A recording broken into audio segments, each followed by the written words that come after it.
It's the perfect time to replace that beast in your basement, your old inefficient boiler, with a highly efficient Peerless boiler. Peerless boilers, they're a perfect match for homes, apartments, commercial buildings, you name it. Get the heat and hot water you need efficiently and save big on your energy bill all year long. Learn more about the entire Peerless Boilers family of products, and to find a local installer near you, visit peerlessboilers.com. And remember, my guy Pete Morgan, Peerless Boilers, the world's best built boilers, peerlessboilers.com. Excuse me! Taxi! This is the 77 WABC minicast. And you guys, now we have Professor Alan Dershowitz. There are so many big issues, as we just talked about with Minnesota. Professor Dershowitz, your thoughts, because we haven't had a chance to talk since this shooting of Alex Preddy, the protester there in Minneapolis. I want to get your thoughts on that. Go ahead. I first want to add my congratulations to Sid for 10 years. He is one tough hombre, one tough Jew. He doesn't back down. He tells you what he thinks. He is really, really great, and I love being on his show. I'm on him. We have named him King of the Jews. King of the morning Jews. Of the morning Jews. Okay. In the afternoon, maybe we'll try to get another one, and I'm going to compete for evening, maybe. All right. But we'll have a nice argument.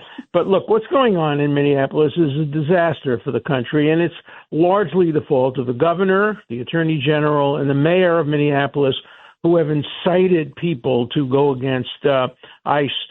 It so reminds me of what happened in Alabama when I was a college student, and I went down to the South to try to help desegregate the schools, and Governor Wallace and the others in Alabama and Mississippi were saying, no, fight against the federal government. Don't let the federal government dictate and boycott them, and, make it tough for them. And, the Constitution doesn't distinguish between what happened back in the 1950s and what's happening now. We have a supremacy clause, which means federal law prevails when there's a conflict with state law. I believe that sanctuary cities are unconstitutional. I think they're un-American. I think they violate the concept of federalism. And any city that says it will not cooperate with the federal government reminds me of what happened in the South. Can you imagine if you had sanctuary cities in 1954 in which governors would say, we're not going to help enforce desegregation? Well, they did. They tried, and Eisenhower sent down the troops, and Kennedy sent down the troops. So I don't want to see a repeat of that. I would like to see, a deal made, and I think President Trump has extended an olive branch, and I hope Governor Walz accepts that, and both sides de-escalate, and the people in Minnesota start actively helping ICE enforce the law. And they're not doing that at the moment. And until they do, there's going to be more conflict and crisis. And, Professor, I'm not sure if it's going to happen. I was a little more optimistic 24 hours ago, but in the last little bit, you see these comments from Walz, and he's talking about retribution by the federal government. Yeah. I mean, he's, maybe he's saying one thing to Holman, but he's putting out another thing publicly. Well, can you imagine Walz being one heartbeat away from the presidency? Wow. I know. How scary is that? Awful. Just awful.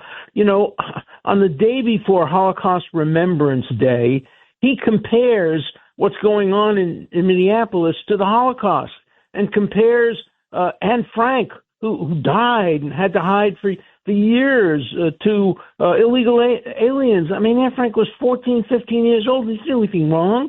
She didn't do anything illegal. They hunted her down like an animal and put her in a concentration camp where she died. How dare Governor Walz make any comparison between that and the gas chamber murders of 6 million babies and children and women? What an obscene comparison for a governor of a state to make. And where's the mayor rebutting that? The Jewish mayor of Minneapolis should be standing up and saying, wait, Mr. Governor, don't make those kinds of comparisons. But he's doing it, and I think he's really part of the problem, and thank God he's not vice president. Yeah, by the way, you probably saw the Holocaust Museum scolded Waltz publicly and said, how dare you make that comparison? Like, don't trivialize. And made it as well. I agree. They've called ICE agents Gestapo, Nazi. That trivializes the Holocaust. These are not Gestapo agents. Gestapo people just mowed people down, brought them into death camps. No, you can't use analogies from the Holocaust against decent Americans who are simply trying to enforce the law. And we keep forgetting that, President Obama deported more people, President Biden, President Clinton. We all are in the same situation together when we want to make sure that people who are in this country improperly, and particularly those who committed crimes, are legitimately and legally deported. And why the people of Minnesota and the law enforcement authority, especially the Attorney General, doesn't cooperate with law enforcement trying to protect the people of Minnesota from criminals who are here illegally. I just have never understood. Alan, I'll tell you, what I see from the outside is very simple. There was a $9 billion assault on our country, okay? A robbery. It was a robbery by the Somalian community. $9 billion. That may be the tip of the iceberg. No, but wait a minute. Waltz, Fry, and all these people were involved, and they were going to be investigated, right? So all of a sudden, these protests come out and take over the headlines. So they think that these protests are going to hide the $9 billion that are being investigated. So, they're bringing up all these protests, all these arguments, and all of this basically to cover up the $9 billion problems that they're having. But look, nobody is condemning legitimate, reasonable, peaceful disagreements and protests. If you don't agree with the policies of the United States government, you have a right under the First Amendment to disagree with them. But what you don't have a right to do is to interfere with the operation of the law. If you don't like the way the law is being enforced, go to court. And they did go to court, and they lost. And the federal judge said, look, I have no authority to tell the federal government not to enforce the law. And so this ought to be in the courts, not in the streets. Right. And if it's going to be in the streets, it has to be lawful. And by the way, lawful also includes when ICE is knocked a woman down. Let's assume they did it improperly. You still don't go and interfere with a law enforcement activity. And that's what happened. And the other hypocrisy, every liberal I know, every anti-gun liberal now suddenly is a Second Amendment nut. They're all saying, oh, my God, this guy, he had the right to have a gun. He had the right to have a magazine. He had the right to bring the gun to a demonstration. A paid political announcement. Yeah. Professor, we're out of time. Thank you so much for coming on, and thank you for your wisdom.